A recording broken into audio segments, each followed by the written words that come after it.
You've checked your phone 4 times in the last 10 minutes, not because anyone messaged you, because you're waiting to see if they did. But they didn't.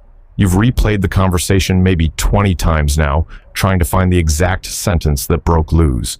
You've rehearsed 3 different versions of what you could say to fix it, then walked past them twice and said nothing, because you couldn't figure out the right tone to say it. And here's the part you haven't admitted yet. You're not even sure what you did wrong, but you're already sorry. That's what's strange about the silent treatment. It doesn't need a raised voice or a slammed door or a single word, just absence, sustained, deliberate silence. And within hours, it has you doing something no argument, no shouting match, or cruel word ever managed to do. You start prosecuting yourself. No charge filed, no evidence presented, just silence, and your brain doing the rest. Here's everything that's actually happening while that silence runs. Your brain has a hierarchy of threats. Physical danger sits at the top, but right below it, closer than most people realize, is social disconnection from someone you're attached to. In other words, being shut out by someone close to you doesn't just feel bad. Your brain processes it the same way it processes physical pain, same neural pathways, same alarm system. Researchers put people in brain scanners and had them experience social exclusion. The pain centers lit up the same way they do during physical injury, which means the silence isn't uncomfortable. To your brain, it is an emergency. And here's what brains do in emergencies. They stop thinking about everything except ending the threat.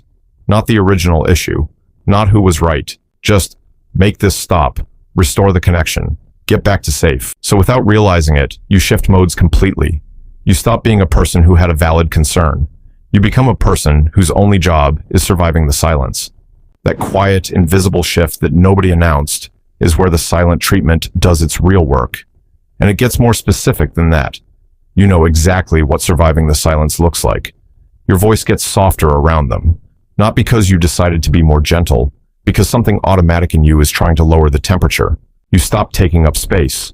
You move through the house carefully, like you're trying not to disturb something fragile. You do the small things. Make them a drink without being asked. Ask if they're okay in a tone that already has an apology folded inside it. Laugh a little too quickly at something that isn't funny because you're testing whether warmth will crack it open. And then comes the moment every person who has been here knows. You apologize. Not because you thought it through and concluded you were wrong. Not because new information changed your mind. You apologize because the silence has been running long enough that your brain made a quiet executive decision. Being right is less important than this ending. And the silence lifts almost immediately. They suddenly became soft. Things go back to normal. There's a wave of relief so strong it almost feels like happiness. But sit with what just happened for a second. You came into this with a concern, a valid one, and you just left having apologized for having it. And something small and specific got filed away in the process that you might not notice for days. You just learned how conflict works in this relationship. Here's where it gets really interesting. Because the silent treatment isn't just one thing happening to you, it's 3 things happening at the same time. And once you see all 3, you cannot unsee them. The first one we already covered, your brain going into emergency mode and making you apologize for things you didn't do. Good times. Now the second one, think about what the silence is actually communicating underneath the silence. The warm version of this person, the laughing, present, affectionate version you actually like, is currently unavailable, gone offline. And the unspoken message running underneath the silence is simple. That version only comes back when you comply, when you apologize, when you stop pushing on probably accountability, when you shrink yourself back down to a size they're comfortable with. Nobody said this out loud and nobody had to. You both feel it clearly. Simple version to this is that the relationship just became a hostage situation. The version of this person you love is being held, and the ransom is never officially stated, which means you have to keep guessing what exactly it will take to end the silence. So you keep trying things. Softer voice, small gestures, eventually the apology. And when it works and the silence lifts, you feel relieved. But here's the thing. You weren't forgiven. You were released. Those feel identical in the moment. But they are not the same thing at all. The third one, and this is the one that protects the whole system from ever being confronted. The silent treatment leaves 0 evidence. Nothing was said. Nothing can be quoted back. Nothing can be pointed to as being cruel or unfair.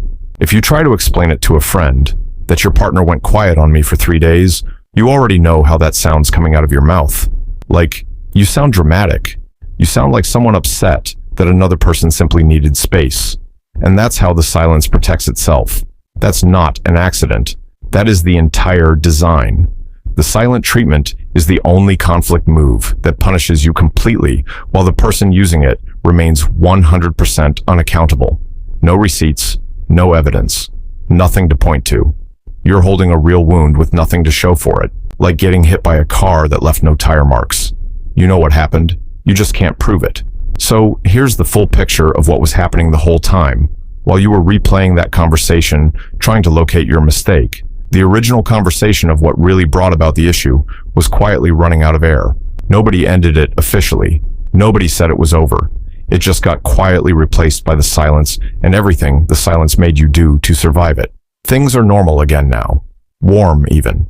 The relief made you extra appreciative, extra present, extra careful not to disturb anything. But something got filed away underneath all that warmth. Something you didn't choose to file. Next time you need to say something uncomfortable, your brain is going to remember this exact sequence. It's going to run the calculation automatically, weigh the relief of staying quiet against the cost of voicing out and risking 3 days of absolute silence again. And slowly, no dramatic decision, no big moment, you start saying less. Not because you have less to say, because you learned what happens when you do. Your mouth starts writing a much shorter script. Things that used to come naturally now get edited before they leave your head. You start carrying things alone. And here's the part that reframes everything.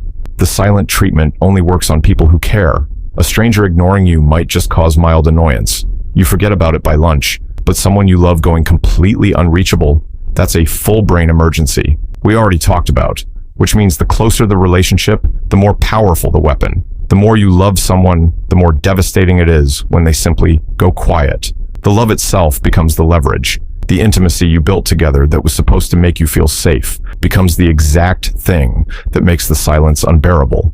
That's what the silent treatment really is when you strip everything back. Not someone processing their feelings. Not someone needing space. A punishment that uses your love as the sentence and trains you slowly and quietly to make yourself shrink as the ongoing price of peace.